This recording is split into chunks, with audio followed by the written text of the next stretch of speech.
söygen yarımga sovg'a qildim naqshamni zatmu güzel muhabbetli tulunaylı akşamni Dilden söygen yarımga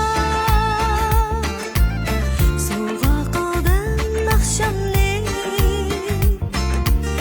zatmu güzel muhabbetli tulunaylı akşamni ayrılmayız ikimiz Mengü giriştiniz Sevgi izharda gönlümüz Bu bozulmaz derdimiz Muhabbet sen, muhabbet sen Muhabbet sen, muhabbetim sen Muhabbet sen, muhabbet sen Muhabbet sen, muhabbetim sen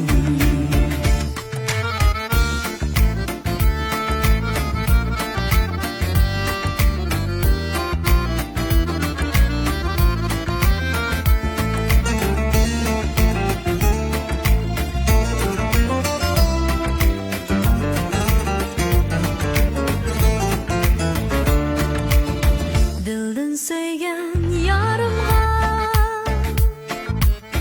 sovg'a qildim naqshamni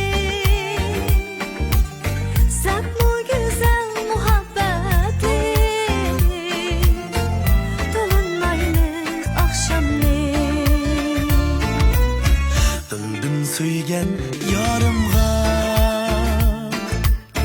Sovg'a qildim naqshamni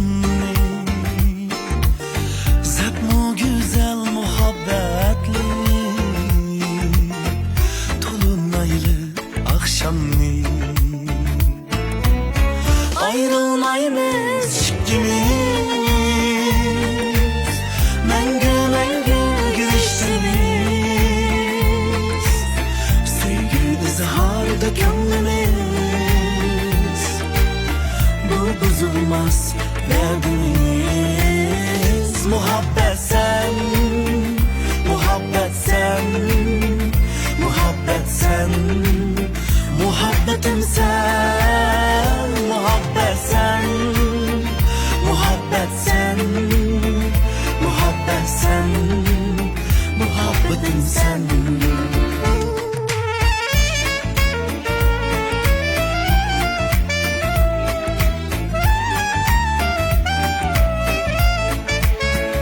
Muhabbet sen, muhabbet sen Muhabbet sen, muhabbetim sen Muhabbet sen, muhabbet sen Muhabbet sen, muhabbetim sen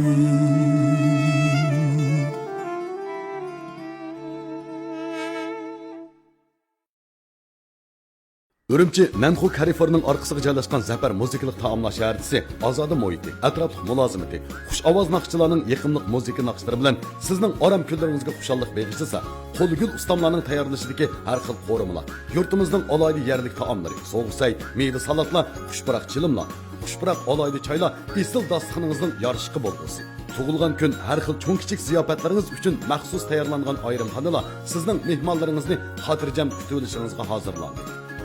Zafar choy taomlari